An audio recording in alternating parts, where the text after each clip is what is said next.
La force des nations, est-ce qu'elle réside dans leur religion ou dans leur intelligence? Le grand poète égyptien Ahmed Shawqi, surnommé le prince des poètes, a gravé dans la mémoire arabe un vers que nous avons tous appris à l'école. Donc je donne la traduction. Les valeurs morales font les nations. Si celles-ci disparaissent, celles-là disparaîtront aussi. C'est un très beau vers, mais, comme la poésie en général, il s'adresse à l'émotivité plutôt qu'à la raison.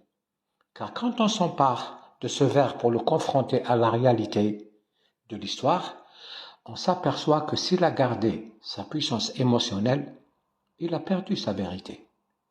Soumettons-le à 3 tests précis. Test 1. Pourquoi, après les avoir propulsés une première fois dans l'histoire, les valeurs morales et religieuses des pays musulmans s'avèrent-elles impuissantes à leur donner un nouvel essor? S'ils continuent d'exister, ces pays, ce n'est pas grâce à ces valeurs, à leurs valeurs religieuses et morales, mais aux ressources naturelles dont les a dotées la nature. Exemple. Le pays qui se réclame le plus des valeurs morales et religieuses aujourd'hui, c'est l'Afghanistan. Depuis qu'il est dirigé par les talibans, il ne s'est occupé que de akhlaq, de valeurs religieuses.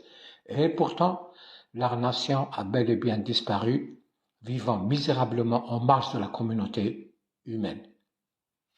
Test 2. La civilisation occidentale a, en apparence, perdu ses valeurs morales et religieuses. Mais elle n'a perdu aucune des nations affiliées à elle. Toutes continuent d'avancer en se renforçant scientifiquement, technologiquement, économiquement, militairement et politiquement. Ce sont ces nations qui ont colonisé les pays arabo-musulmans qui continuent de dépecer à ce jour.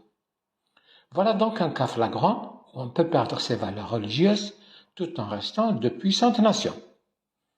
Test 3. C'est celui du cas où des valeurs morales existent et durent depuis des siècles au sein d'une population qui ne possède ni pays, ni État, ni nation. C'est le cas des Juifs qui ont vécu pendant 2000 ans dispersés parmi les nations du globe et errant parmi elles. Aujourd'hui encore, ils ne sont qu'une minorité à vivre en Israël, 7 millions environ, sur un total de près d'une trentaine de millions répartis en différents points de la planète. C'est la civilisation la moins pléthorique de l'histoire, mais c'est aussi la plus puissante. Elle compte le plus de célébrités dans tous les domaines et exerce le plus d'influence sur la politique des États où vivent en petit nombre ses ressortissants. Les Juifs ont réussi à durer dans l'histoire grâce à leur extraordinaire capacité d'adaptation à tous les climats, toutes les races, toutes les religions, toutes les formes d'organisation sociale, tous les régimes politiques, tous les événements, toutes les guerres, toutes les révolutions et tous les pogroms. Des divers bouleversements et retournements de l'histoire, ils sont à chaque fois sortis les premiers arrivés du marathon, les premiers de la classe, avec la médaille d'or ou le maillot jaune. Ce ne sont pas leurs valeurs religieuses, à elles seules, qu'ils ont conservées à travers les âges et les épreuves. Ce sont aussi et surtout leurs valeurs intellectuelles, leur intelligence, leur endurance, leur efficacité, leur goût de l'effort et du travail bien fait, leur ouverture d'esprit, leur aptitude à innover, leur dépassement de l'horizon connu, leur tension vers le meilleur. Chaque juif, askénaze ou séfarade, porte en lui cet esprit rationnel et industrieux, cette culture de l'efficacité, cette valeur sociale et intellectuelle, où qu'il soit. Et quand ils ont créé en 1948 l'État d'Israël sur la terre palestinienne, ils n'en ont pas fait un État théocratique, en remerciement à Yahvé, mais une démocratie. Conclusion. Les valeurs d'une nation, d'une civilisation, ne recouvrent pas que ses valeurs religieuses.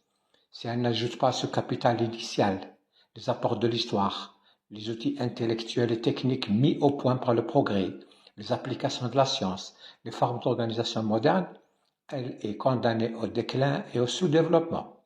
La Chine bouddhiste, le Japon shintoïste, l'Inde hindouiste et l'État d'Israël judaïque sont de vieilles civilisations. Pourquoi sont-elles revenues à l'histoire, forte et conquérante, mais pas la juvénile civilisation musulmane. Parce que ces civilisations, sans perdre leurs valeurs anciennes, leurs croyances et pratiques religieuses, ont développé les autres catégories de valeurs, qui sont la rationalité et le sens de l'histoire, le dynamisme social et l'efficacité sur tous les plans, économique, technologique, culturel, militaire.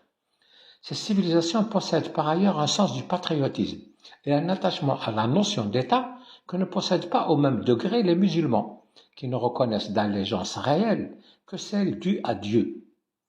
On voit avec quelle désinvolture l'islamisme et le terrorisme tuent leurs frères, divisent leur peuple, se retournent contre leur pays ou les morcellent.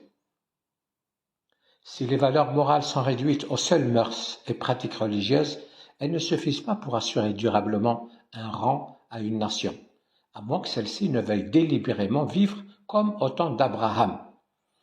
Les communautés qui tiennent à n'être régies que par leurs valeurs religieuses ont vocation à devenir des sectes, des ordres mystiques, des zawiyas ou des hordes terroristes et non des puissances planétaires.